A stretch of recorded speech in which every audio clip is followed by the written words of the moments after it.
Arnold Schwarzenegger with a powerful message on the political assassination of Charlie Kirk. Watch.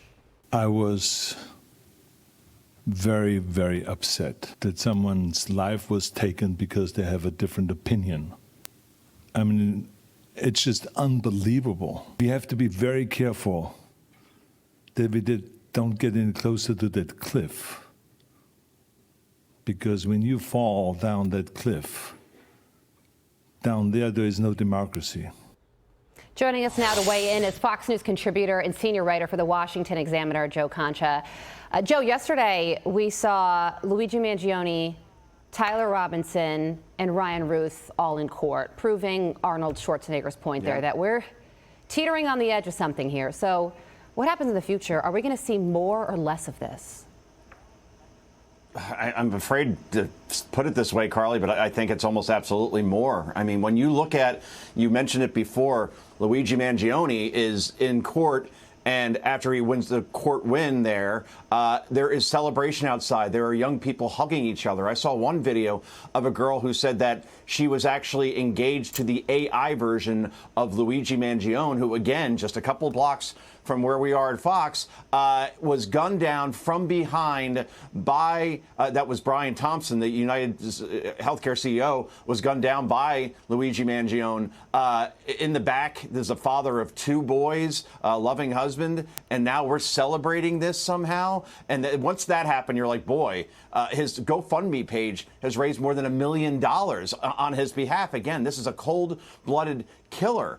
And once that happened, and once we see what is happening with Tyler Robinson, as far as the shooter of Charlie in Utah that happened 1 week ago, and some people actually, like Matt Gutman on ABC News, reading text messages from Robinson to his boyfriend who's transitioning to be a female, and you have Gutman calling it, wow, this was pretty touching, pretty intimate. This was riveting.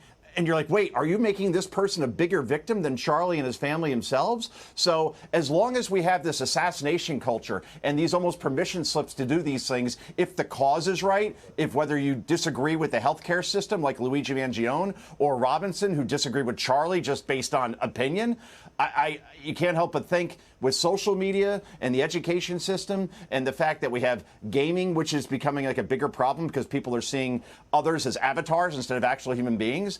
I think this gets worse before it gets better, but it was at least good to hear Arnold Schwarzenegger. He seemed authentic in that video. He really seemed like he's worried about the future, and I think we all are. Sorry, go ahead. And Joe, I hear what you're saying, and that's why I'm so worried, right? Because we can all come out and say, this is horrible. This is wrong. We need to put a stop to this. But the issue is at the ground level, at the granular level.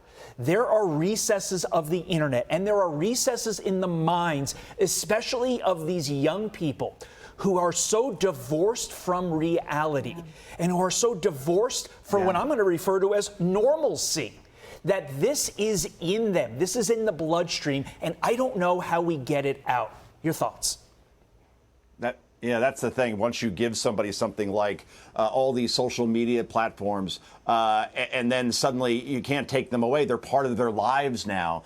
And my wife made a good point yesterday. She goes, do you think that some of these younger adults are programmed because they were locked down during COVID and they never really left? In other words, the only way you can communicate with people is online, and then that became their lives. So you have to wonder, like, if this is an effect of that to a certain extent. But yeah, Todd, I don't know how you take all this back when this is part of the livelihood and everyday existence, hour by hour, of young people in this country, unfortunately. Yeah. It's an absolute tragedy. It's a deep concern. I think a deep concern for all parents out there who are raising young children right now. What will the future look like for them?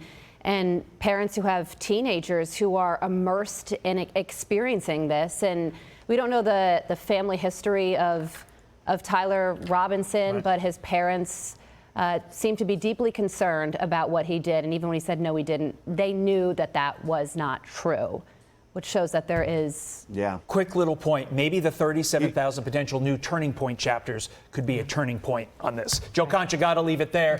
Fox and Friends right now. I'm Steve Doocy. I'm Brian Kilmeade. And I'm Ainsley Earhart. And click here to subscribe to the Fox News YouTube page to catch our hottest interviews and most compelling analysis.